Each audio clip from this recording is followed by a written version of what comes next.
Okay, let's see, 50-50. Okay, so first of all, if you look at this tracing, this is rhythmic. And if you go back, what you could choose, all right, let's see. Sixth sinus syndrome is not rhythmic. Normal sinus rhythmic, sinus tachycardia, and junction acceleration is rhythmic. Okay, let's see. Junctional acceleration. Well, we do have P and positive P in front of the QRS complex, and this is lead number 1, so this is on the left side, so it cannot be a junctional one for sure. Another one that you can think about, that's a normal sinus rhythm or sinus tachycardia. The limit is 100. Okay, and if you do see 1, 2, and a little bit less than 3, so this is over 100. So that's a sinus tachycardia. Okay, let's do the next one.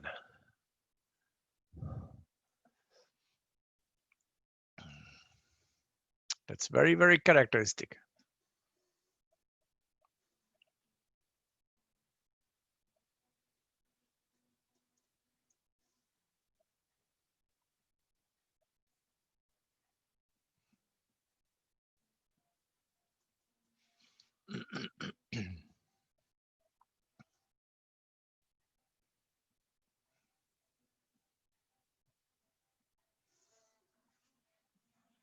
Okay, yes, very good.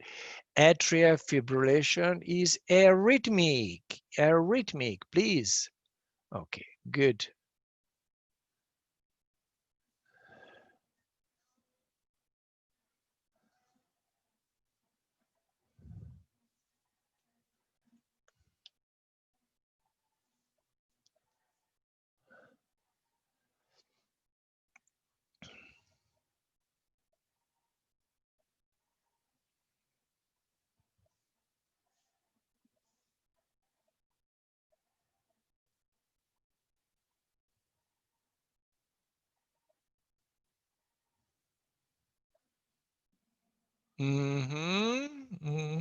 Okay, sinus tachycardia is rhythmic, but it's faster than 100.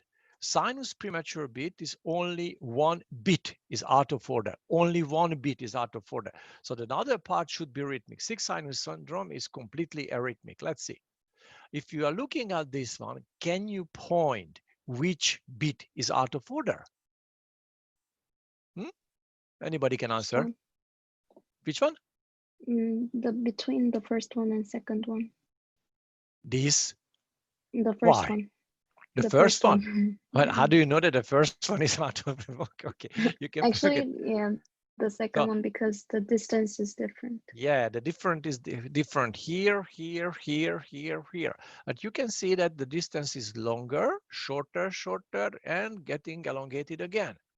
And every QRS complex has a P in front of it. So that's meaning, and the shape is the same, so that has to be a sinus origin bit. But because you cannot point that, okay, this is, first of all, the premature bit should come earlier. And the first one doesn't come earlier. Okay, so I don't think that any kind of sinus premature beat is this one, or sixth sinus syndrome, or sinus tachycardia, because if you look at the rate, 1, 2, 3, 4, 5, 1, 2, 3, 4, 5, 6, so that's about 72. So this is not tachycardic one. But when you do have a little slowing down and accelerated and slowing down and accelerated, that's only one thing, and rhythmically coming back, that's a breathing arrhythmia, sinus arrhythmia, or physiological arrhythmia. Okay. Okay. Very simple questions. Maybe you don't see so well, but I cannot enlarge it further.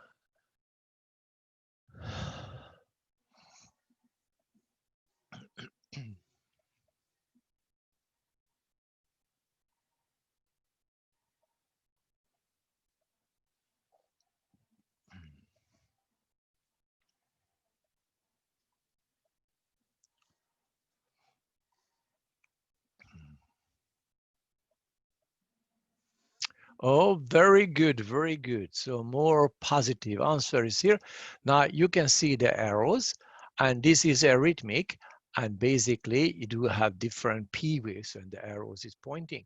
So that's QRS is initiated by a P wave, but the P is different. So that's a multifocal atria premature beats that we have. I think it's clear cut. Anybody has question about it? Those 5 who answered wrong, no question? Again, junctional acceleration is rhythmic.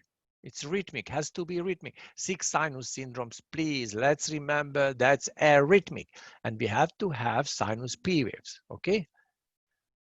And tachycardia, well, let's look at whether it's tachycardic or not.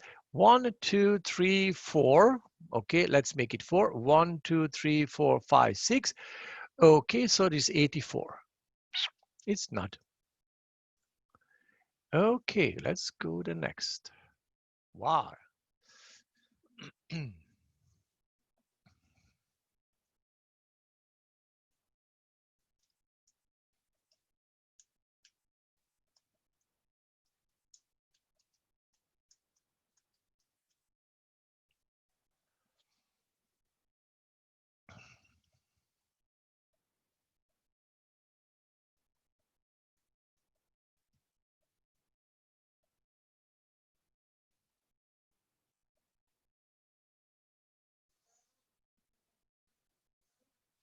Well, well, well, more wrong answer than good answer. Let's see. Ventricular escape rhythm, what does it mean? Every beat originated from the ventricle, but the rate is slow, so it's around 20 to 40. Here, not every beat originated from ventricle. This is a ventricle beat, okay? But, okay, I'm making this pointer. Ready? Okay. Good. Okay, so come on. Yeah.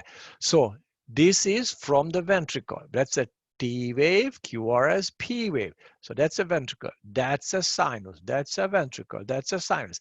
And this distance is shorter and longer. So that's a premature beat. Every second beat is a premature beat and originated from the ventricle. So this is why we call as a ventricle bigeminy. Is it clear? Yes. F for everybody. Yes, clear. And what was the problem with these 5? Huh? Nothing. Okay. But you can ask question. This you won't be stupid.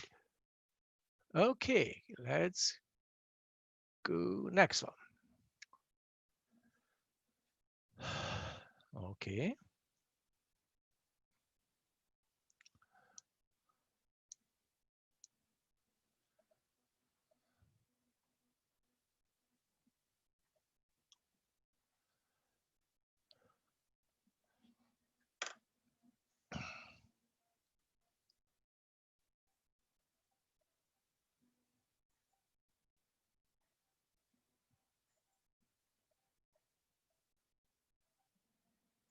Good, very good. Okay, let's see. Sustained ventricular tachycardia. Now, what is the difference between a paroxysmal and a sustained tachycardia? Please. So the paroxysmal starts and ends abruptly. Okay, so the paroxysmal one starts suddenly and ending relatively suddenly and doesn't last longer than 30 seconds. And here we do not see any kind of acceleration, and relatively we do not have a 30 seconds period. So if you had seen only this part, only the ventricle part, you can see this ventricular tachycardia, but we have no idea whether it's sustained or not. But in this case, if you do see the beginning or the end of the tachycardia, you can see that's a paroxysmal tachycardia. Okay, good, good.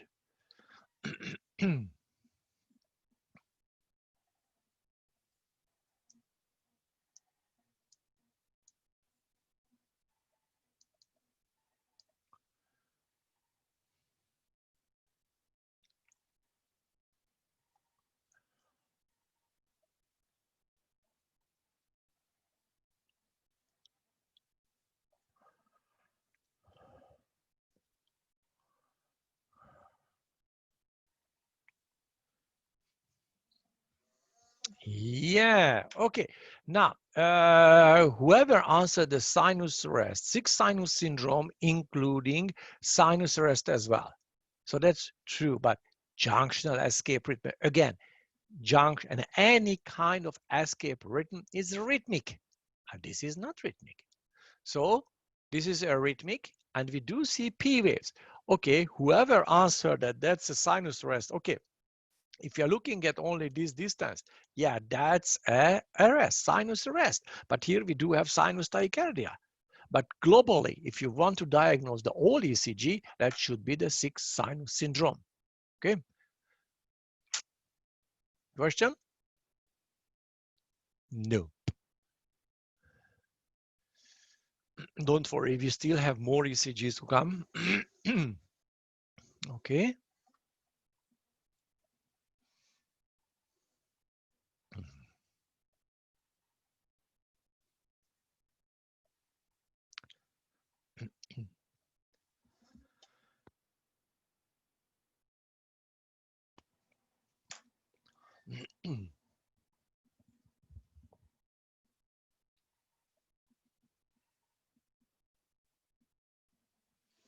Well. Okay, let's see. 8 and only 4 answer well. Okay, is this rhythmic? No, this is arrhythmic. You do not see any kind of rhythmicity in this tracing. Do we see P wave? Well, not exactly. So I would say that we do not see any P waves. Here, if you want, come on, baby. Okay, if you want, we can do see some, looks like that's a wave. But if you look at the rate of this, some kind of waves, what we do have here, it's more than 300. Okay, it's much more than 300. So, but we do not see a symmetric sinus P waves. So that meaning we do have arrhythmia absoluta and no P wave. This is how you can diagnose atrial fibrillation. Please do not forget the most important arrhythmia that you can face with, very common one, especially in the elderly. And the patient can die due to, no? What do you think? What is a cause of the death of the patient? Blood clots. But exactly, yes, the clotting. Yeah, because in auricles and after the patient could have some problem. Good, very good. Okay, so, well, the winner is, okay, don't worry, we still have another one. Professor, I just have Yeah. a quick question about atrial flutter. Yes? So is it always, is atrial flutter always regular or? No. Regular? Atrial flutter can be regular and can be irregular as well. Both can be. For example, here, if you're looking at this one, this is a regular one. It's 4-to-1 conduction, but it can be irregular as well. But here in the flutter, you can see the sour waves. This is why they say this is a capital F waves. Okay? Thank you. You're welcome, anytime. Okay, and wait a minute. Oh, shoot. What is this one again? Buy this one. No, we are not going to buy it. ECG impulse formation abnormality, that's the second one. Okay, possible. It's not too many, so don't worry. We do have another pin. Okay.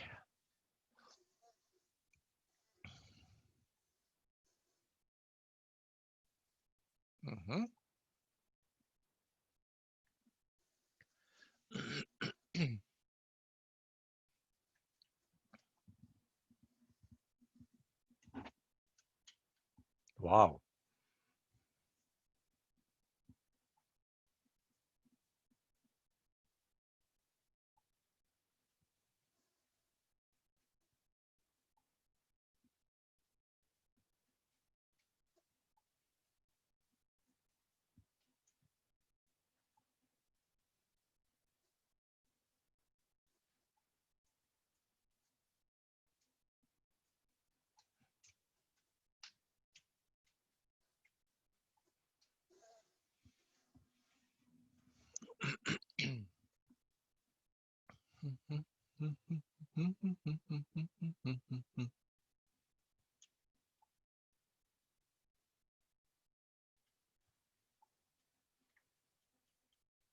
No? Another two? No? Okay. Let's start.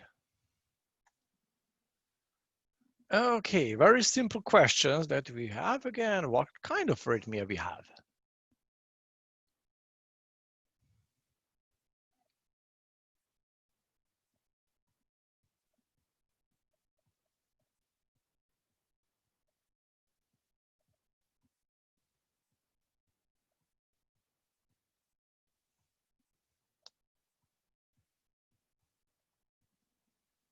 Yes, that's a ventricular flutter. The difference between ventricular fibrillation and ventricular flutter, if you do have this kind of big sinus wave that you cannot make any difference which are the depolarization sign, which is repolarization sign. If you do see some kind of narrowing or some kind of notches in the first phase that we, let's see, or maybe suggesting that the QRS complex, the next should be the TVA, but here you cannot see it. The ventricular fibrillation is completely irregular and completely arrhythmic. So this is why that's a ventricular flutter. Okay. Come on.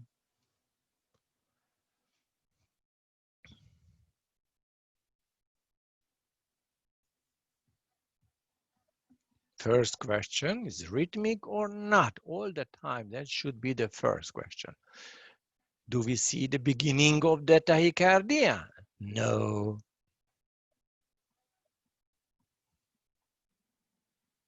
Uh-oh. Why atrial fibrillation? Okay, let's look at. Well, this is not an easy one to see it, but this is arrhythmic, completely arrhythmic, and it's barely to see any kind of P wave. Now let's look at, maybe I can enlarge it. Again here, maybe you do see some kind of noisy background. But if you do not see very nice P wave, symmetric P wave, you should not, let's say, emphasize that any kind of notching is a P wave. Okay, for example, here, these are not P waves. Okay, so arrhythmia, and if you do not see nice discrete P wave, say arrhythmia absoluta. All right, and atrial fibrillation.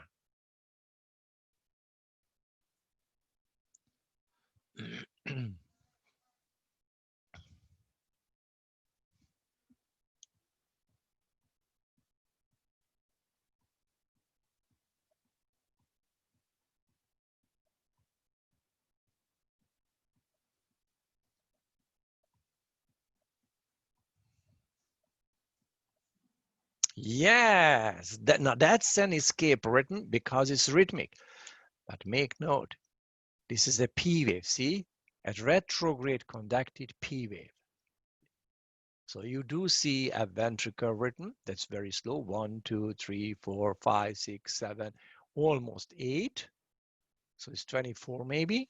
And there is no sinus P wave. You do see a retrograde P wave that is relatively activated, the ventricle from the atrium from the ventricle. Good. Okay.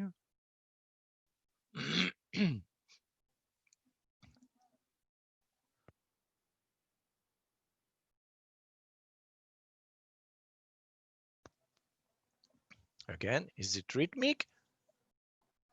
Can you point which beat is out of order?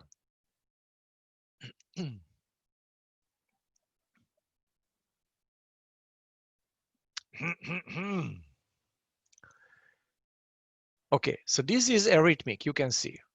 We can point which bit is out of order, this bit, yes? This bit is out of order, all right? This. So, next one. Let's compare the QRS complex to each other. It's the same. So it cannot be differently activated the ventricle. So this should be the identical supraventricular bit. And because we do not see any kind of QRS, P wave in front or behind, negative or anything here, this is why you can state that that's a junctional premature beat. Is it clear? Yes. So it cannot Yes. be ventricle 1, because if you had a ventricle 1, ventricle is very wide and the T is negative. Okay.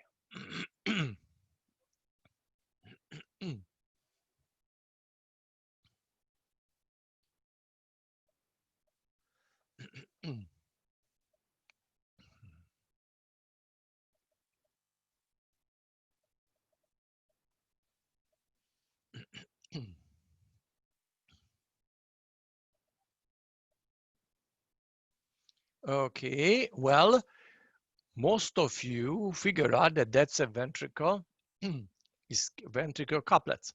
Now, the problem you have to compare, let's see the QRS complex, about the same. So they are not varies too much. So this is why you should not say multifocal. If they be completely different, that can be the multifocal, but they are not different.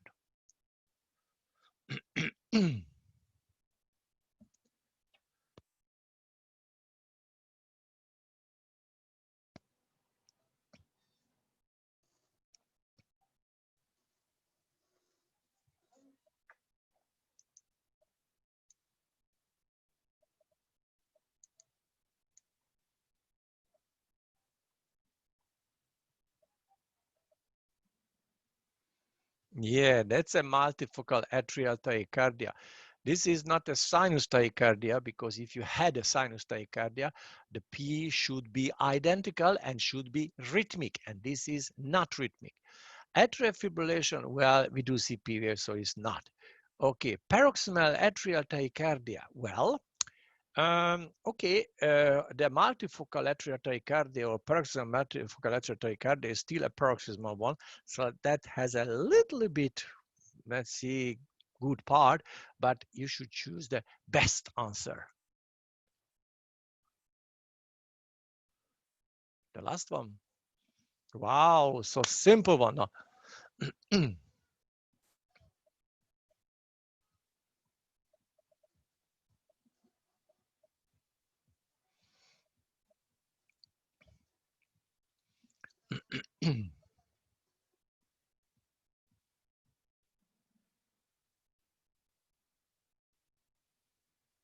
Again, is this rhythmic? Escape rhythm is rhythmic.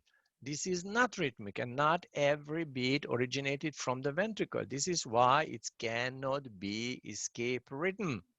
Okay. And bigemini. Okay. This is 1, 2, third.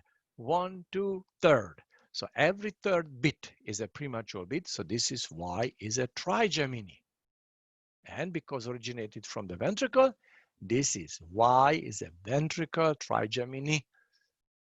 I almost won this competition. Okay, now, all right, I think we do not need to start, let's see, right away this Kahoot about conduction abnormality.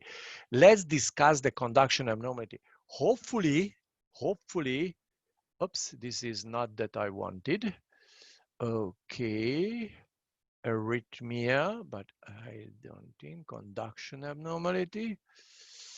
It's only one problem that I think it's already has a timing. So that's similar to the movie, and it's going to, but I'm not sharing, let's see, the computer sound, so this won't cause any problem with us. Okay, now let's see.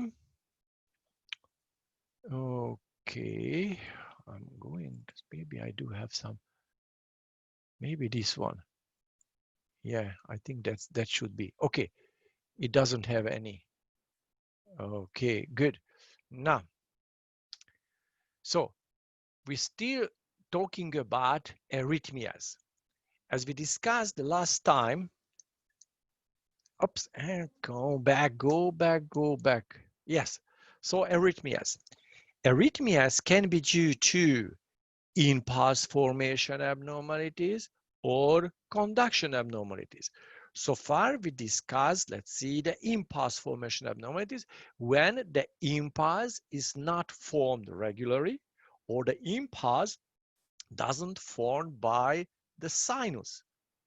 Okay, the next one, we do have a normal impulse formation. So the impulse is originated from the sinus. However, this impulse is not going to propagate normally. So this is what we do have. It's called the block, conduction block. Now, this conduction block can be categorized based on the severity of the block, grade 1, grade 2, grade 3, or first degree, second degree, or complete block. Or by the location, we can talk about SA block, sinoatrial block, when we do have the block between the sinus node and the atrium, or AV block, when we do have a block between the atrium and the ventricle, or we can have a block intraventricular inside the ventricle. Okay, so far I think it's clear. Now let's see the type of the blocks. When we do have a normal conduction, it's meaning that we do have a normal connection between 2 points of the heart. It can be this A point in a sinus, B point in an atrium, or A point can be in the atrium and B in the ventricle or inside the ventricle. So these are the different types of the block, but basically means we do have a certain time when we do have an impulse originated in A, that's propagated to B, all right? So that's a normal one. What will happen when we do have the first degree or a first type of the block? We do have still a connection between A and B, but the time that needed to get from A to B is longer. So the charge goes slower to the other portion of the heart. So that means every beat is going to reach B, but slower. What do you think? Is this rhythmic or not? Rhythmic. Exactly. This be rhythmic because every impulse that made in A is getting to B, but because the speed is not changing but is slower, this has to be rhythmic. Now let's see what will happen when we do have the second grade or second degree block. As you see here, all right, we do have, let's see, connection. Still we have connection between A and B, but sometimes the charge won't get from A to B. So we do have some blocked conduction. I mean, the blocked conduction, so the conduction is not going through. But the second degree, by definition, you cannot have more unconducted beats between two conducted than only one. So if you do have conducted, conducted, not conducted, conducted, conducted, conducted, not conducted, that's a second degree block. All right? Is it clear? Yes. Good. Now, the second degree blocks can be specified, and it's important to differentiate because it has clinical meanings. This is why we do have, it's called Mobitz type 1 or Mobitz type 2. Mobitz type 1 anatomically is a most proximal block, usually involves, let's see, the proximal part involves, for example, the AV node, upper part of the AV node, but it can be in the SA node as well, in the sinus as well. So this is what we have in a Mobitz type. As you see here, the propagation, the speed is getting slower and slower. And after we have an unconducted bit and start from the beginning. So somehow the conduction gradually slows down and we do have an unconducted bit that followed another bit with a normal conduction. Looks like as an old man who is, let's see, walking on the street, and at the first, let's see, he's very, let's see, full of energy. And maybe the guy looking at a girl and run after the girl. And what will happen? Getting tired, and needs to sit down. And this little bit. relaxed, and after starts again from the scratch, starts to work faster and slowing down and again. So this is the Mobitz type 1. Okay, so the velocity is changing. So the speed, the conduction speed is going to change gradually. What about Mobitz type 2? Mobitz type 2, the speed of conduction does not change. So we do have the same speed conduction, and whenever it's not conducted, it's not conducted. So that's conduction speed. Can be normal, can be slower, can be anything, but won't be different. Okay. Now we do have another type of block. If I go back, let's see, go back a little bit with Mobitz type 1 and Mobitz type 2, or doesn't matter, this kind of second degree blocks. What do you think? These second degree blocks is rhythmic or arrhythmic? Arrhythmic. Arrhythmic, exactly. However, when we do have 2 to 1 block, 2 to 1 block means every second beat is not conducted. Now this can be Mobitz type 1 or Mobitz type 2. However, we cannot differentiate. This is why this 2 to 1 block has an own, let's see, category. And this is rhythmic because every beat, every second beat is not conducted. So the rate is less, about half than a normal could be. Now let's see the high degree blocks. The high degree block, if you continue what we said about the second degree, we said that mostly conducted, but sometimes is not. However, in high degree, mostly unconducted, but we still have connection between these 2 points. We can say that between 2 conducted bits, we have more than 1 unconducted bits. So as you see here, we do have a lot of unconducted and we do have some conducted one. Now, is this rhythmic? No. Well, not. But what is the problem with this high degree block? What will happen when we do not have conduction? If we do not have conduction, meaning that the ventricle cannot be depolarized. If the ventricle cannot be depolarized, relatively lower center, depending where the block is going to wake up. And we do have an escape bit here. We have to have an escape bit. So whenever we do not have conduction, we do have escape rhythm. And sometimes this rhythmic heart rate that usually is at escape rhythm interrupted by some conducted bit that makes it arrhythmic. So the high degree blocks looks like mostly rhythmic, but sometimes is arrhythmic. Okay, now I think we do have some examples to explain this. So, and of course the third degree, when there is no connection at all between these 2 points, so the patient survives only when a lower center, an escape center, starts to fire and generates the impulse. That's it. Now, let's see.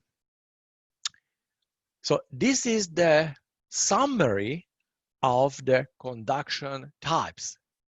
However, we can specify the location of these conduction abnormalities. For example, as I mentioned, when we're talking about SA block, sinoatrial block, the A, what we said, that's the A point when we are evaluating the connection between A and B point. A is inside the SA node, B in the atrium. Only one problem, we do not see on the ECG the sinus activity. Only what we do see, the atrial activity. Okay? So there's no way that you can see unless you do have an esophageal ECG, or if you have an intracardial ECG. In that case, you can see when the sinus starts to fire. In the 12-lead ECG, only what you do see, only the P wave that represents the atrial depolarization. Another type, that's an AV block. That's the simplest to understand because we do have both A and B, we do have a nice sign on ECG. A represented as atrium, as represented by the P wave, while the B is the ventricle bit, that's a QRS complex. So we are going to evaluate the connection between the P wave and the QRS complex. These are the AV block. If we do have any problem with the AV blocks, we do have a problem between the PQRS distance, so the PQ distance or PR distance. Intraventricularly, when we do have a problem inside the ventricle, both A and B is inside the ventricle, and this doesn't have a different part, only what we have, the QRS complex, the width and the shape is going to be altered. So these are the different type of conduction abnormalities based on location.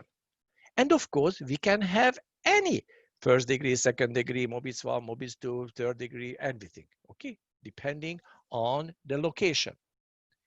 Now let's see the AV block. The AV block is the best one because, as I mentioned, that we do have a sign of the atrial activation and the ventricular activation. And this is what we are going to evaluate. So the connection between the P waves and the QRS complex. Okay, we do have AV blocks such as an incomplete, what we said, first degree, second degree, high degree, and the third degree. And we do have a complete one as a third degree. That's I would say that's a high degree. We don't have a, let's see the third because it's a complete one. I should erase this one here. Now, let's go and let's see the first degree AV block. The first degree AV block, meaning that every P conducted, so every P followed by a QRS complex, but the PR interval is prolonged. So it's longer than 0.2 seconds. Of course, the PR interval is depending on the heart rate and the age of the patient. But you can say that there is no way that somebody could have a longer PR than 0.2 seconds. PR intervals, the first degree block can be due to ischemic changes, MI, myocarditis, acute rheumatoid fibers, or drug-induced one. Now, if I'm happy, maybe I can show you a video how this first degree block looks like. Okay. See, so every P is followed by QRS complex. No, it is not good one. Okay, but the length of the PR interval is longer. Okay, come on. Oops, oops. Okay. Oh, good grammar and spelling. That's good one. Now let's go back. Okay, so that's a normal. When we do have a normal PR interval, okay. And when we do have a first degree block, what will happen? Okay, as you see here, every PR distance is longer, but because the same, this is why the PP interval is identical and the RR interval is identical. So this is rhythmic, a little bit slower, but it's still rhythmic. Okay, any question? No. Look at this tracing. Look at this tracing. As you see here, we do have P, QRS, T, P, QRS, T. Is this rhythmic? Yes, it is. Okay, do we have P? Yeah, and every P followed by QRS. However, look at, let's see the length of the PR interval from the beginning of the P wave till the beginning of the QRS. Okay, how many is 1, 2, 3, 4, 5, 6, 7, 8, almost 9. So that means about 0.36 seconds. So that's elongated. This is how a first degree AV block looks like. Very similarly, okay, is rhythmic. You can see very nicely that that's rhythmic, okay. We do have P wave in front of the QRSs. However, the PR distance is longer than one big square. And it's identical because that's rhythmic. This is how we diagnose a first degree AV block. Who can tell me that what the axis is? What is the main electrical axis? Here. Please don't fall asleep. Is it AVR? Okay, so you are saying that AVR is equiphasic. I don't think so. But what did we say? Look at lead It's number. No, 3 is equiphasic, and then the opposite is AVR. Okay, but look at, for example, lead number 1 and AVF. This is the first that you have to look at. Lead number 1 AVF. If both positive, normal. That's it, normal, period. Of course, you can say that, oh, looks like lead number 3 is equiphasic. So it's meaning that we are facing between 1 and 2. So this should be around 30 because it's 120 minus, let's say, 90. It should be around 30, but that's normal. This is why when you look at the tracing, rhythmicity is the first one. And next one, if you want to look at the axis, immediately look at 1 and AVF.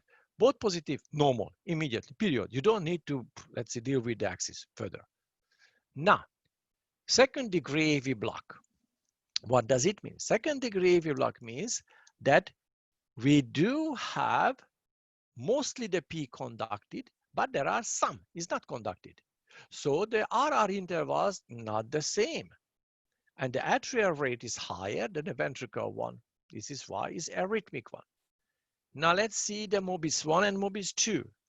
In Mobitz I, what did we see? We said that the conduction between A and B is going to be elongated rhythmically. So it's meaning that the PR interval is not the same. Let's remember, the last conducted PR is longer than the first one. This is for Mobitz type 1. So you do have a gradually increase of the PR interval, and once the P is not followed by QRS. So we do have a P. So if you measure the P distance, they are the same. However, the PRs not. Okay. As we do see in Mobitz type 2, the PR intervals are equal, but there are some P not followed by QRS. That's it. Now, let's see the first one, the Mobitz type 1. So definition, what we said, the impulse conduction is getting worse until the impulse coming from the atrium doesn't get conducted. So a P is not followed by QRS. Now it's simple one, the PR intervals progressively get longer with the cycles. And the block is usually located in the AV node. This is a proximal one, and there is no pacemaker indication. This is why it's a very good one. So by looking at this tracing, as you see here, the PR is 0.16 second, 0.28 second, 0.36 second, 0.4 second, and this is a P, see? This is a P. So the P is not conducted, and again start from the same. Now, this is what I said. Look at the last conducted PR, okay? Look at the last conducted PR. Ups, shoot. Come on, okay? Look at the last conducted PR, okay? And the last conducted PR is longer than a first conducted PR. So this is the definition of the Mobitz type 1. I show you a video.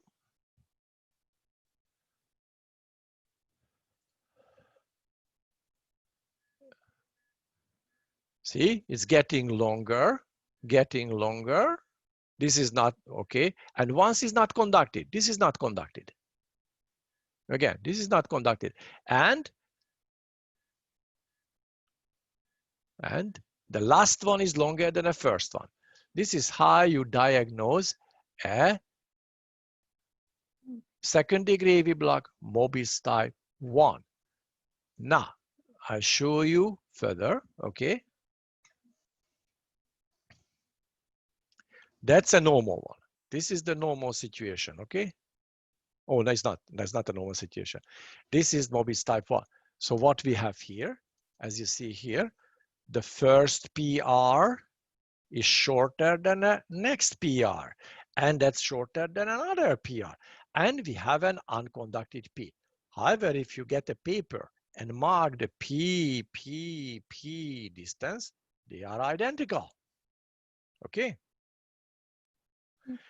Another thing, this is very, let's see, very easy to evaluate a second degree Mobitz type 1, and that's called the Wenckebach periodicity because periodically is coming back.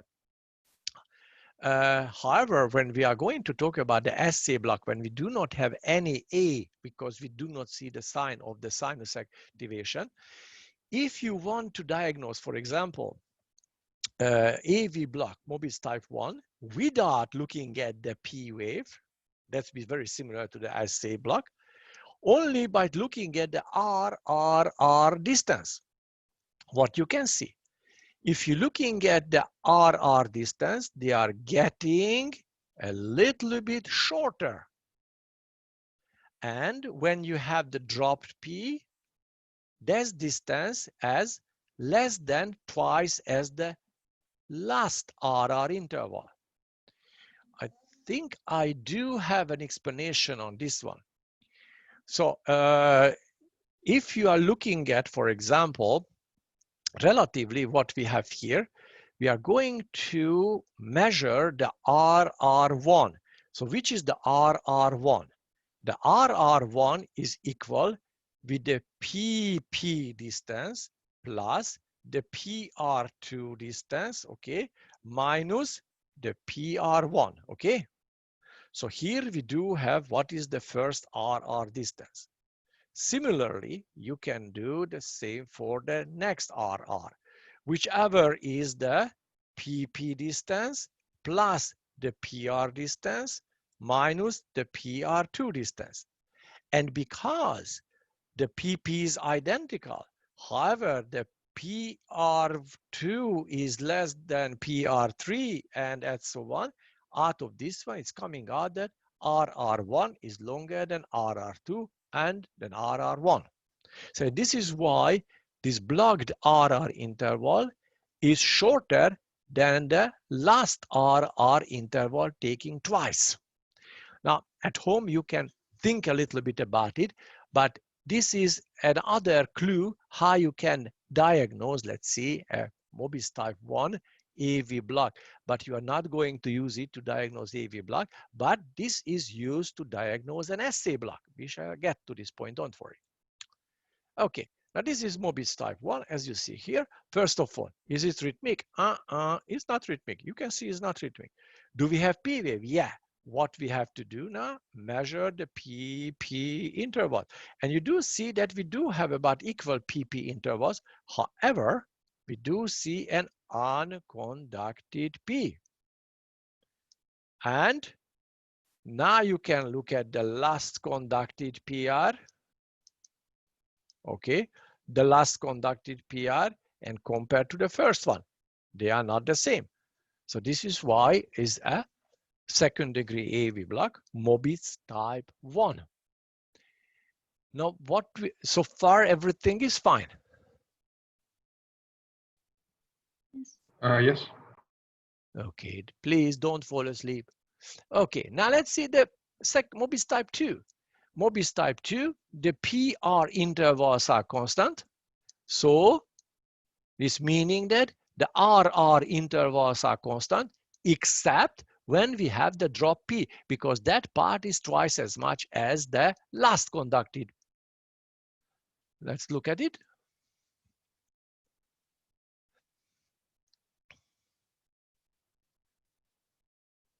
It's not conducted, conducted, conducted, not conducted, conducted, conducted, conducted, not conducted. See?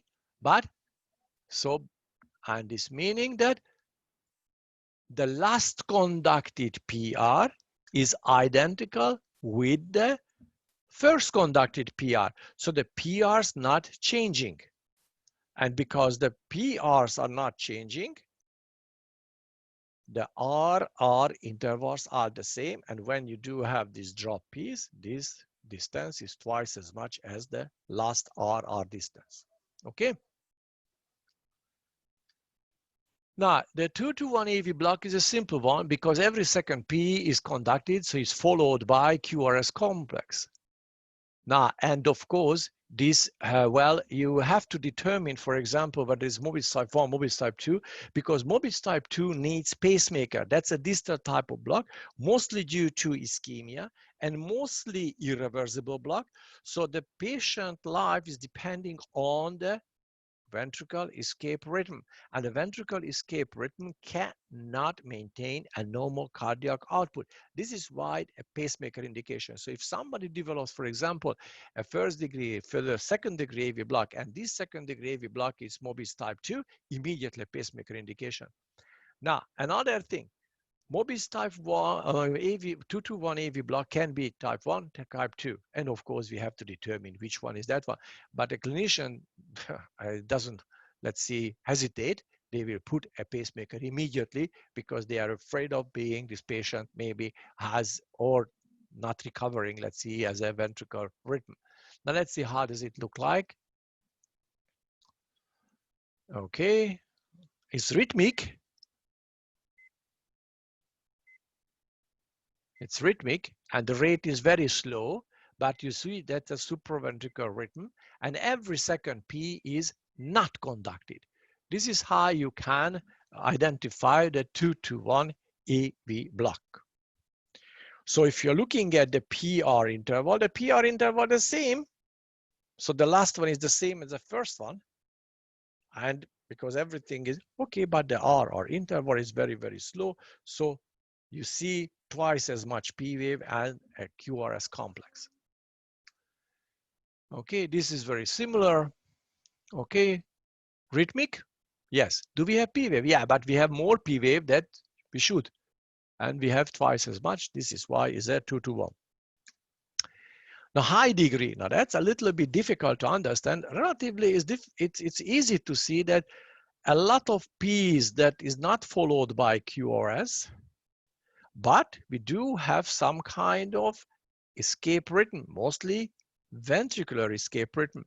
Sometimes we can have an escape center originated from the low AV node. So this way the QRS complex can be narrow, but mostly this is a ventricular rhythm. That's be a escape one. I said there are, okay, so this is, let's look at. We do have P's coming regularly, but because they are not conducted, this is why we do have an escape bit. Okay. Now, what makes it arrhythmic? First of all, what it makes it arrhythmic, and that's called the capture bit. This bit that is conducted through the AV node. So this is, well, if you, well, I don't know whether you hear it or not, but for example, this is the, let's see the, okay, that's a ventricular rhythm. And sometimes when the AV conducting the charge, that's distance is out of order. And this is what is called the capture bits or the conducted bits. And this is not in order, not in a regular time. That's a possibility that this capture bit, this conducted bit, comes exactly the same time as a ventricle bit. And this is what is called the fusion bit. So it meaning that the ventricle is activated from the atrium plus from the ventricle. So there are two sources that activates, let's see, the ventricle. And this is why the shape of the QRS complex is different one. In a capture bit, we do see a nice supraventricular bit. In escape bit, we do have a ventricular bit. When we do have the fusion bit, that's a different one. Any question? Yes. No question? Okay. Let's go on. Now, the third degree block is the simplest one because there is no connection between the P wave and the QRS complex. It's only one way to survive it if we do have an escape rhythm that originated from a lower center. Now, sometimes is a lower AV junctional rhythm or ventricular rhythm. The rate be different one because a lower AV junctional rhythm is still from the 40 to 60, while the ventricular one is around 26 to 30. And what we do see, there is no connection between the P's and the QRS complex, and this is what is called AV dissociation. Now, let's see this YouTube video. Okay. See, the P are, we do have P, but there is, first of all, that's rhythmic. Okay, so the QRS distance from each other is rhythmic. And however, the PR intervals are changing. So it's chaotically changing. So for sure, this cannot be high degree AV block, cannot be second degree AV block because it's rhythmic. So the hallmark of the third degree AV block is a rhythmic escape rhythm that can be originated from the junction, lower part of junction, or ventricle. But that's a ventricular escape rhythm, as you see here, and we do have the normal P interval. Sometimes the P can be found inside the QRS complex, and that could mean that there's independent the P's from the QRS because it's rhythmic. Okay, here you do have the ladder diagram, and you do have the ECG. Yes, it's rhythmic. And as you see here, the PR distance is completely changing. It's only one way when we do have a rhythmicity if this one is an escape rhythm, and that's only happening when we do have a high degree, or not high degree, third degree AV block. Okay, that's another.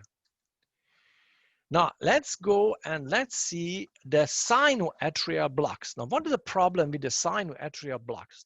The biggest problem here, as I mentioned, that we do not have any sign of the sinus activation. We do see only the P wave. So this is why difficult to understand and difficult to follow it. If you do see conduction, we do see the P wave. If we don't have conduction, there is no P wave. This is what we do see. Well, and usually this blockage occurs in the surrounding area of the SA node. So somehow it's not going to propagate.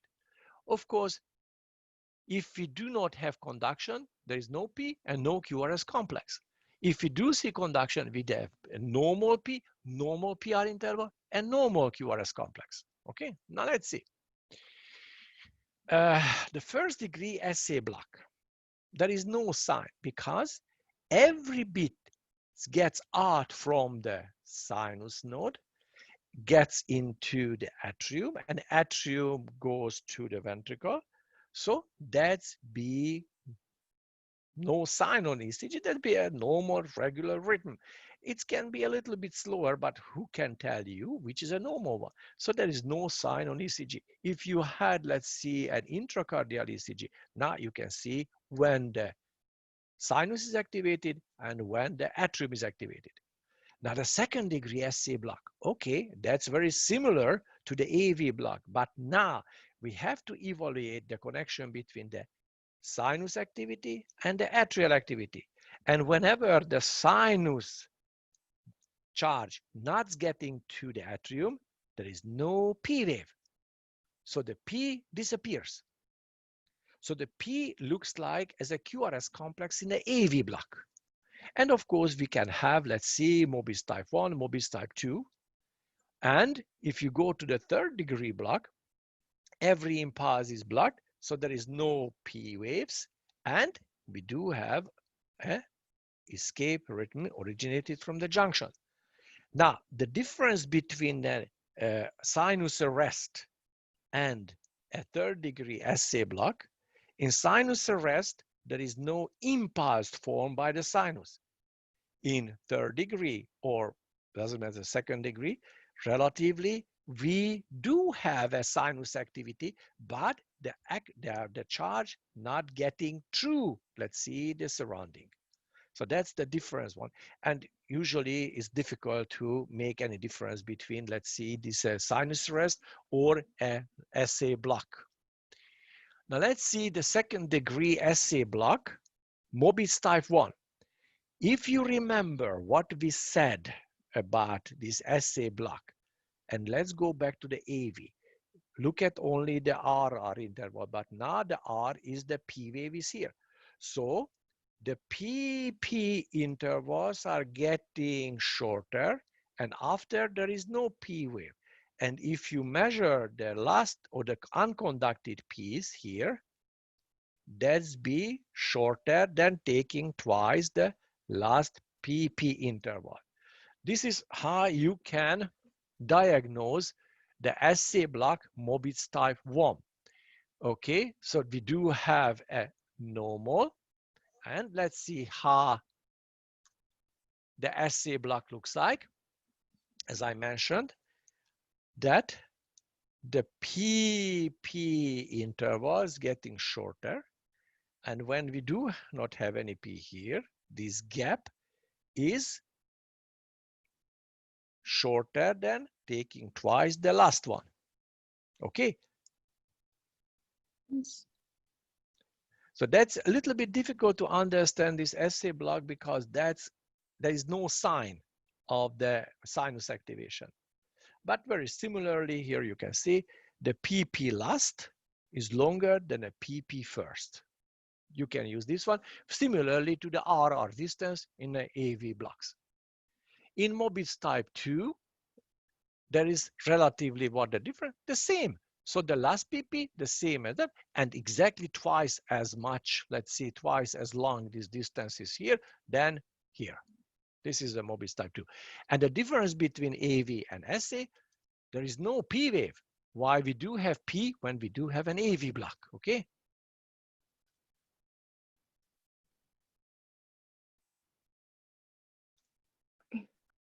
Now, for example, this tracing, as you can see here, for example, look at that. So the RR interval is getting closer and the PP interval is getting closer for sure, because the PR distance is the same. And when we do not have P waves, well, you do have a longer interval. And again, start from the beginning. So this is the Mobitz type 1 assay block when we have no P in these unconducted areas. And that's the Mobitz type 2 when we do have identical PP intervals, and this is exactly twice as much as, let's see, the last or the first one. This is identical. It's another example for this one. This is a ladder diagram. Good. Now, Question. Yes. How can you differentiate a Mobitz type 2 AV block or SA block? Well, in Mobitz type 2 AV block, we have P waves. In Mobitz type 2 SA blocks, we have no P wave. Okay. Okay. All right. Yeah, thank you. So that's the difference between these two, because in AV, we have lost the connection between the atrium and the ventricle. However, when we are talking about SA block, we are losing the connection between the sinus activity and the atrium. So the atrium is not activated. This is why the P is missing. Now, when we have intraventricular blocks, we are usually talking about the bundle branch blocks. Now, this graph somehow shows you how this bundle, after the bundle of His, usually is diverted to the right bundles and left, let's see, posterior and left anterior fascicles, and you still have a septal fascicles as well. Now, in anywhere of these, let's see, branches can have a block, so we can lose connection. Now, because we do have an altered conduction of these branches, for sure the ventricle could not be activated symmetrically and could not be activated fast. So what will happen? We do have a problem with the width of the QRS complex and the shape of the QRS complex. So mostly we do have a longer QRS interval, longer than, you should remember 0.1 second is bigger than 0.1 second. And that's called complete bundle branch blocks. If the block, let's see, if the distance is not changed, but the shape of the QRS is changing, that's called incomplete blocks. Now, what kind of type of the block we have? Very commonly, we do have right bundle branch blocks when the right bundle is missing. Another one, the left bundle branch blocks, when we do not have, let's see, the anterior and posterior branches, so both out of it. And we can have separately hemiblocks when we do have only the posterior hemiblock or the anterior hemiblocks. We can have bifascicular block because as you see here, the right bundle is different from the left bundle. So the right bundle branch block can be associated with anterior hemiblock or posterior hemiblock. This is what is called bifascicular block because two fascicles are blocked. We can have trifascicular block. Now that's another crazy thing. We do have a bifascicular block and we do have a first degree AV block. That's it. So these are the different types of intraventricular blocks that we can have. And mostly they do have, do caused by ischemia and myocardial MI. Now let's see the normal depolarization of the ventricle. The normal depolarization of ventricle is starting with the septal activation. As we said, the septum is activated by the left bundle. This is why in V1 we do have an initial R wave and V6 a Q wave. The next one is the ventricle activation, the left and the right together, but this is going away from the right side. This is why we do have a deep S wave in V1 and the tall R wave in V6. So this is the normal activation of the ventricle. Of course, I think you learned in physiology that's the intrinsicoid deflection or ventricle activation time. I think the easiest one to understand the ventricle activation time. The ventricle activation time is started from the beginning of the QRS complex till the last positive waves of the QRS complex. Now, if you're looking at, for example, in V1, this is only the septal activation, be the ventricle activation time. And in V6, the biggest R wave, that's be the ventricle activation time or the ID time. So this number should be kept, that so meaning that only 1 millimeters and here 1.5 millimeters should be. If it's more, that's the block is there. So whenever we do have an elongated, let's see, ventricle activation time, that part of the ventricle activated slower. Let's look at, and you will understand very easily when we are talking about the different types of bundle branch blocks. Let's see the right bundle branch blocks. What do you think? Is the septal activation altered when we have a right bundle branch block? No. Louder. Did you say septal activation? Yes. Is it changed? No. No, the same. So we do have a left to the right activation. So we do have initial R in V1 and an initial Q wave in V6. And what about the ventricle activation? Well, the left ventricle activation is the same. So we do have a deep S and a tall R wave. But what about the right ventricle? The right ventricle is not activated at the same time. So that should come from the other side. From the repolarization. And that should be wider and bigger, again positive. So that goes toward the right side and that's be wide. Yes? Now, if you're looking at the ventricle activation time, this is not, let's see, the first R, but the second one that's further from the starting from the QRS complex. So that's be very much elongated. However, on the left side, it's the same. Only the S wave is wider. So if you look at, for example, the shape of the QRS complex in right bundle branch block, you do see this M complex or RSR complex, but the R wave is very wide. While in the left side, you do see a QRS and the S wave is wide. All right? Yes. Now, another thing, let's remember that whenever you do see the wide R complex, the block is on that side. Here we do see the wide R complex on the right side because this is activated later. And when the depolarization coming toward that part is always give you positivity in those electrodes. Okay, these are, let's see, already I mentioned this one, so you don't need it. Let's look at how it looks like in the true life. Especially in V1, you can see very nicely in V1, that's an RSR. This is the M complex. This is what you do see. It's very, very characteristic. Or another thing, if you look at the left side, that we do see a deep S wave and wide S wave.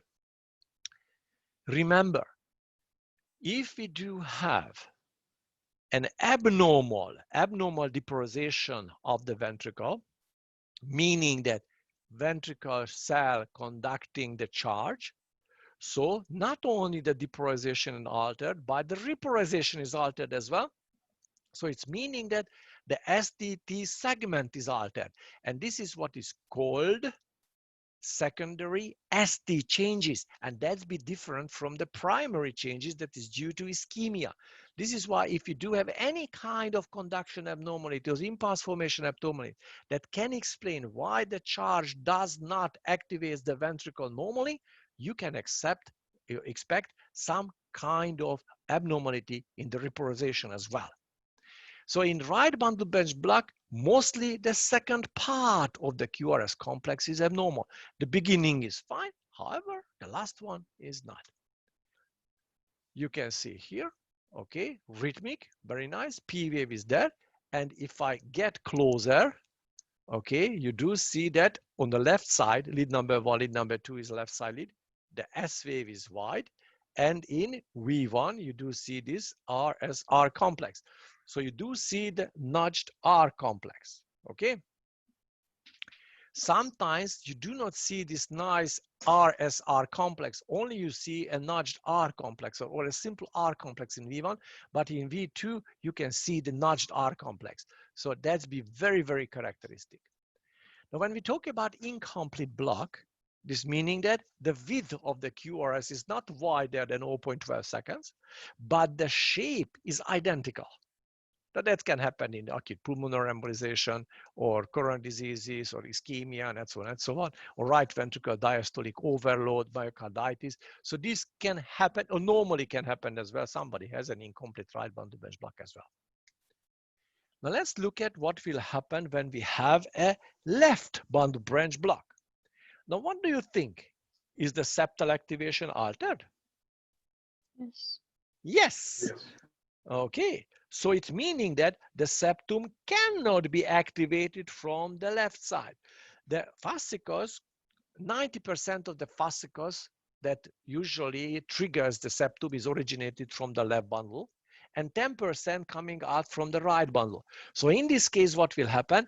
This 10% is going to give the activation of the septum. So everything starts negatively in V1 and positively in V6. And when we do have, let's see, the right ventricle activation, you can have a little notch. But everything, because the septum is the left part, the left ventricle, the part of the left ventricle, everything goes from the right to the left. This is why you do have a very wide R complex in V6, a nudged R complex, M, you can see the M phenomenon, and a W is here. This is why if you read books, looks like the William, because this is 6 letters and started with W. If you want to see the right bundle branch block, that's the Moro. But sometimes you don't see the M or the W, so it's much better to understand whenever you do see the elongation of ventricle activation time, or whenever you do see the wide R complex, the block is there. Okay? And of course, we do see secondary STT changes, so some repolarization abnormalities. Okay? Sometimes this left bundle branch block looks like as a ventricle bit. However, the difference between a ventricle bit and a left bundle branch block, what is that difference? Now, who can tell me? Could you repeat the question? Okay, so what is the Sorry. difference between a ventricle beat and a left bundle block? If you do have a, let's see, ventricle escape rhythm, and you do have a left bundle branch block, what is the difference between the shape of the QRS complex or the shape of the QRS? So what the QRS looks like, So or the ECG? left one looks like an M. Yeah, but both looks like the same, except when you do have a ventricle escape rhythm, there is no P wave. There is no P wave. Yes, So because that's there's no. exactly, that's not originated supraventrically. And when you can talk about left bundle branch block, you have to prove that you do have a supraventricular rhythm. Okay, that's the difference. Okay, let's look at the. Okay. See, this is V1. Okay, that's a V1. This is why we do see this QS complex. That's a pathological Q wave that you have to differentiate from the infarction or MI, but it's only seen in V1 to V4, for example. Now, in the next time, or maybe further, we are going to talk about it. So this is how it looks like. As you see here, the nudged R complex on the left side. Yeah, it's very nicely. QS complex in V1, V2, V3, and the wide R complex in V6. So the left side, you do see the wide R complex. On the right side, you do have this QS complex, okay? Now, anterior and hemiblocks. Let's talk about the hemiblocks. Now, these hemiblocks can be anterior, very common one, or posterior. It's meaning that the activation or the main electrical axis is changed. So you do not have a normal activation of the left side, but because the anterior and posterior fascicles, now it's difficult, I will going to show you, okay? I turn on my video, so please watch me. And I cannot see myself, but let's see. Yep, can I see myself? No, I cannot see myself.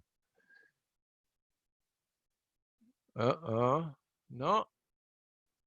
Yes, now I see myself. Okay, now let's hug your heart. Okay, try to hug your heart. What does it mean? It's meaning that your heart is located in the, let's say, in your chest, but this heart a little bit up to the down, back to the front, and up and down. Okay, now, and a little bit rotated. So it's meaning that the right side of the heart or the ventricle is in the horizontal panel. This is why the right bundle branch block does not influence the axis because, yes? Sorry, but could you stand up maybe? We don't see your hand. Oh, okay. Oh boy. Oh, maybe I'm going back. Okay, but All only right. the microphone. No, wait a minute. I should get out this video. Maybe I try to remove video settings. Okay, and I remove, let's see, the back.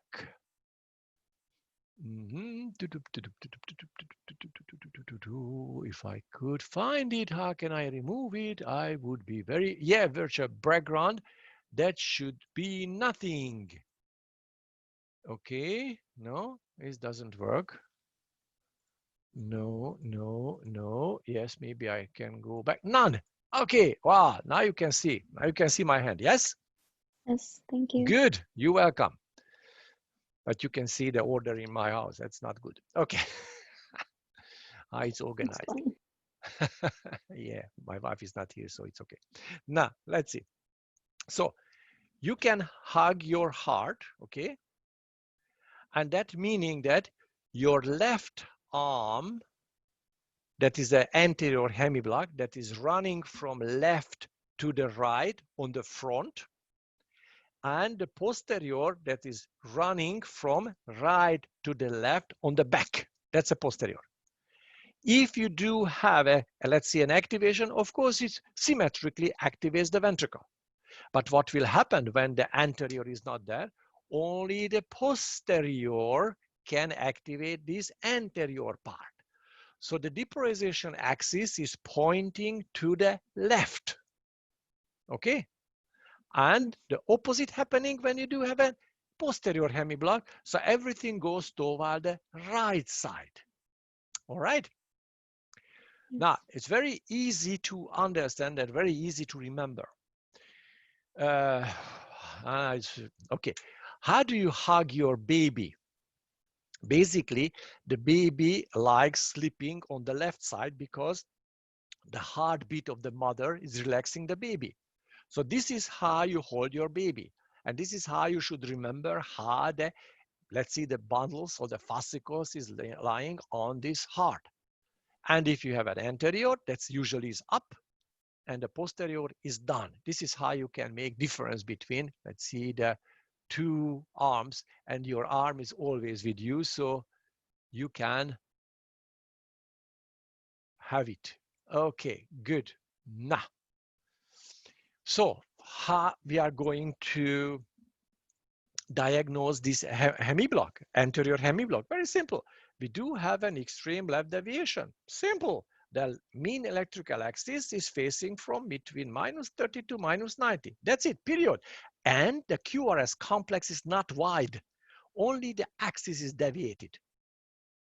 There are at least 5 things that can cause extreme left deviation, but at the beginning now, let's start. If you do have an extreme left deviation, let's assume that this patient has an anterior hemiblock, okay? All right, now we don't need this video. Okay, now, next one, what will happen when we do have a posterior one? If we do have, this is how it looks like anterior. Oops, wait a minute, go back. When we do have, let's see, there's a hemiblock. Okay, rhythmic, fine. The QRS complex is not wide too much, a little bit wider, but not too much. And 1 positive AVF negative is not good. 2 is negative, for sure, is an extreme left deviation. That's it, period. So we do have a extreme left deviation and anterior hemiblock. Here we do have something. Can you see it? Premature beat. That can be the, I would say that's the atria premature bit, because that's a positive wave is right here in the front of the QRS complex. Now, let's see the posterior one. Exactly the opposite what will happen. So it's meaning that we do have now the axis is going toward the right side. So the mean electrical axis is between 100 and 180. That's it. It's not wide, but exactly the opposite what we are expecting. So lead number 1 is negative, AVF is positive, and this is what is meaning we are on the right side. AVR can be equiphasic or positive depending on the degrees, because AVR is equiphasic to 120. Now, the bifascicular. What is the bifascicular? Bifascicular means we do have a right bundle bench block past an anterior hemiblock. So we do see the typical shape of the QRS complex of the right bundle. So it meaning in V1 we have a RSR complex, or a notched R, deep S on the left side, and the axis exactly the opposite. So it's meaning lead number 1 positive, AVF is negative, AVB2 is negative, so extreme left deviation. So we do see the typical sign of a right bundle bench block, but the mean electrical axis is pathologically left shifted. This is what we mean as a bifascicular block. This is very common one because the same artery usually supplies the right bundles and then anterior part of the left bundles. And this is what has a name. That's a Lennox syndrome. Lennox syndrome. Lennox syndrome. Okay. Question. Yes? In a obese patient, could a posterior hemiblock be hidden because they're the axis of the heart? Anterior. No. Anterior. Because when you do have an obese patient, that's the diaphragm is pushed up, so that has a horizontal axis. So the axis can be located between 0 and -30, but never ever be higher than -30. Okay. And when you do have a hemiblock, for sure is much more than -30. No, I mean, if they have a posterior hemiblock, then it would be hidden because then it would be shifted, even though they have a Oh, I anatomical see, access. I see, I see. Usually not. Usually not. Maybe a mind form is yes, but I don't think so. Because yes, I can understand what you said. If you do have, let's see, a right sheath, but now because the heart is pushed up, well, maybe you can think about if the axis is close to 100, but it should be over 90. So there's no way that another thing can be. So I have to be over. So you have to be on the right side, for sure, on the right side. But as we mentioned at the beginning, that in sometimes, for example, if you do see an obese people and it has an axis of 100, you have to assume that that's an extreme right deviation and that you can go for the posterior hemiblock. But in a young, let's see, a tall and a skinny one, no way. So this, you have to be a little bit more sensitive to the right deviation. That is another case. That so a simple right deviation can be assumed that that's a pathological one. Okay. Okay, thank you. Now this is about the same with the previous one, but now the posterior is blocked. It meaning that typical right bundle branch block pattern, but one is positive. AVF is, well, it's almost equiphasic.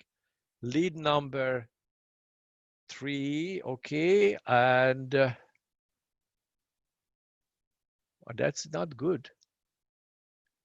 That's not good because posterior hemiblock, this is not good because posterior hemiblock should be, I think it's these two things is, no, it's an anterior hemiblock, but this is not a posterior one. This graph is not good. Because if you had lead number 3 should be the biggest one, positivity. So this graph is not good. I'm sorry, it's not good. Because you have to have a right deviation. Okay? Did you follow me? So this graph is not good. Okay? Forget about. I don't know whether the video has the same kind of graph or not. I'm going to check it. Okay? Now, let's go and let's see the trifascicular block. When we do have right bundle branch block, left anterior hemiblock, and a first degree AV block. So we do have the typical pattern of the right bundle branch block. We do have the axis, pathological left deviation. And if you are looking at, let's see, the PR interval is elongated.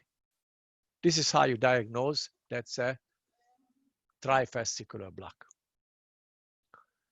Okay, trifascicular block, there are some other type of the trifascicular block. Basically, the trifascicular should be missing.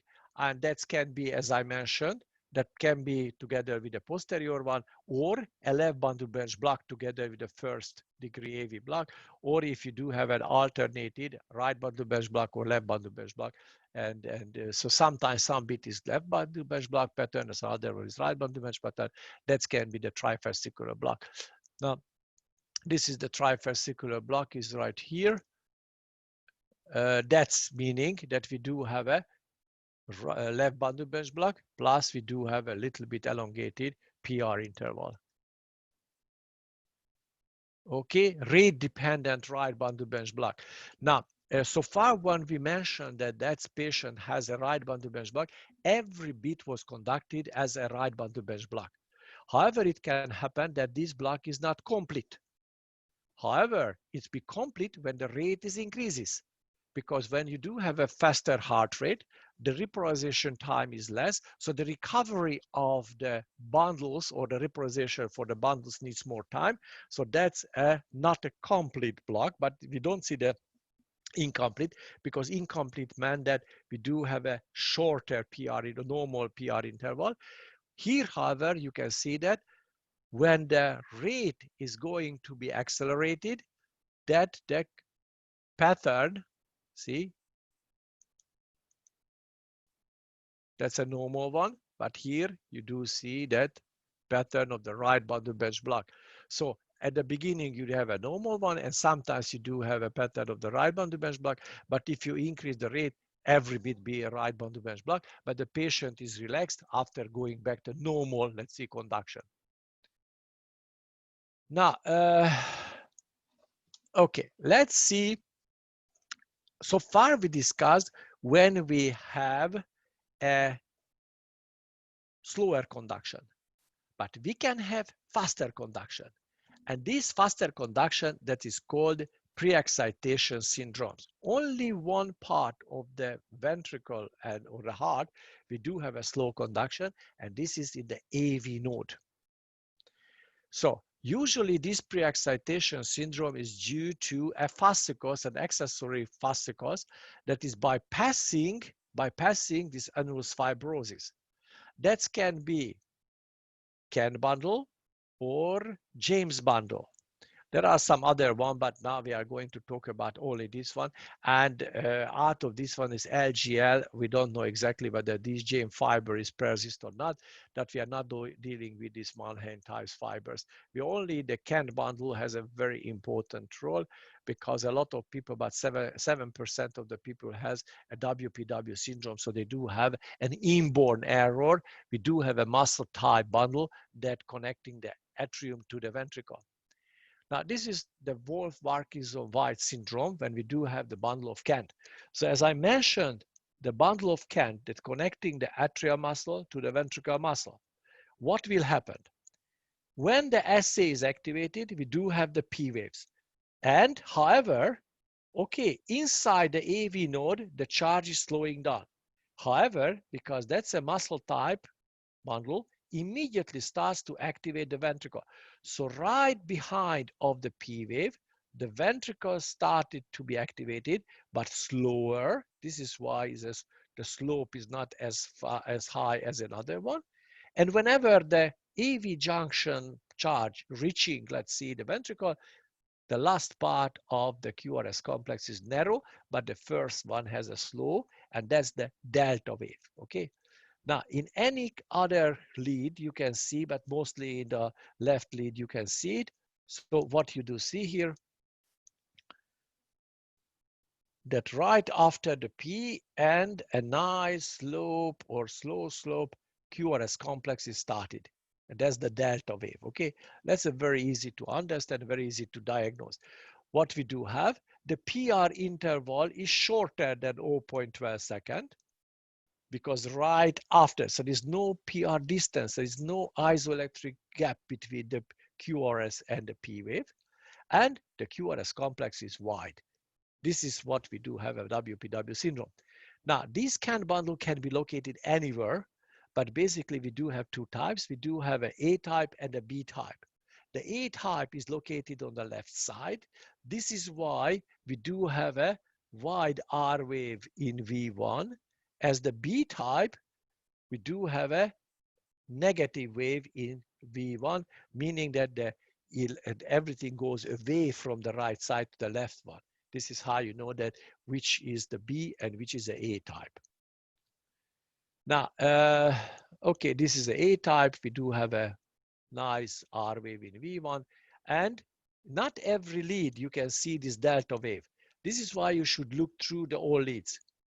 For example, here in lead number 1, you don't see it. Lead number 2, you do see it, and lead number 2. And maybe in the chest lead, you do see that right after the P, you do see this starting QRS complex. And that's the B type when we do have a negative one. Here in lead number 1, you can see very nicely the delta wave, and maybe in V5, V6 as well. So this is how you can see it. Now the LGS syndrome, because we said that that's a James fiber that connecting the atrial muscle to the His, bundle of His. And because it's connecting to the charge, the atrial charge, the bundle of His, what we have, there is no gap between the P and the QRS complex. However, because the ventricle was activated normally, this is why the QRS is not wide. Only what you do have, the PR is short and the QRS is normal. Now, what is the problem with these pre-excitation syndromes? These pre-excitation syndromes, usually it's an inborn error, and usually the patient does not disturb by these bundles. However, because we do have two different conduction pathways, and these conduction pathways, they do have different refractor periods.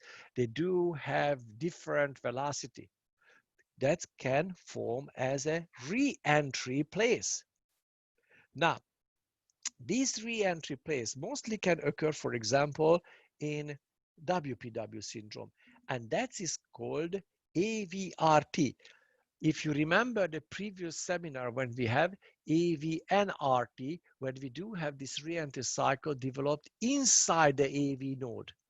And here we do see this AVRT when we do have a circle that develops between the atrium and the ventricle.